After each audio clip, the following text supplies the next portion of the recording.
Lord, palakasin mo ako sa mga oras na ito.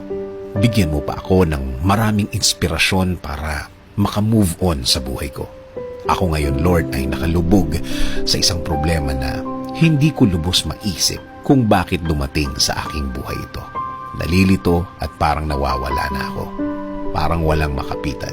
At alam kong walang makakaintindi ng aking kalagayan. Bigyan niyo po ako, Panginoon, ng guidance para malaman ko kung ano ang dapat kong gawin at kung ano ang dapat isipin. Ibigay niyo po sa aking daan ang mga taong tutulong sa akin at maging tamang impluensya sa aking buhay. Taong nakareceive na din ng inyong pagpapala at ng inyong guidance at patuloy na nabubuhay ng tama na ayon sa inyong kalooban, Panginoon. Huwag niyo pong hayaan din na grabing maapektuhan ang aking pamilya. Spare them from hurt. Patuloy niyo po silang protektahan. Patuloy niyo po silang i-lead sa tama at patuloy niyo silang alagaan, Lord. Alam ko, Lord, na nakikita niyo ang aking kalagayan. Nakikita niyo po kung paano ako nahihirapan.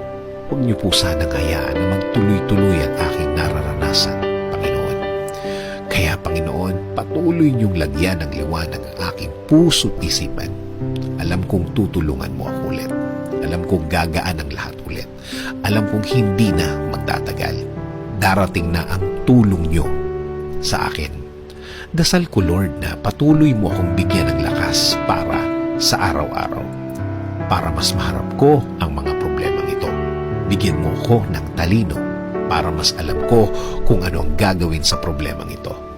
Patuloy akong maniniwala at kakapit pa din sa inyong presensya, Panginoon.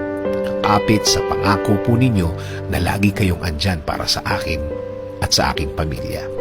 Magpo-focus ako sa inyong pagmamahal sa akin dahil alam ko na kapakanan ko pa rin ang mangingibabaw sa bawat mahirap na sitwasyon sa aking buhay.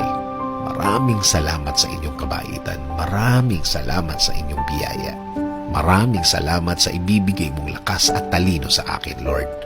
Alam ko na lalakas na ako at tatalino sa mga araw at linggo na darating sa aking buhay.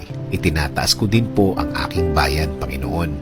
Bigyan niyo po ng guidance at inspirasyon ang Pilipinas at mga Pilipino ngayon dito po sa aming bayan at mga Pilipino sa ibang bansa. In Jesus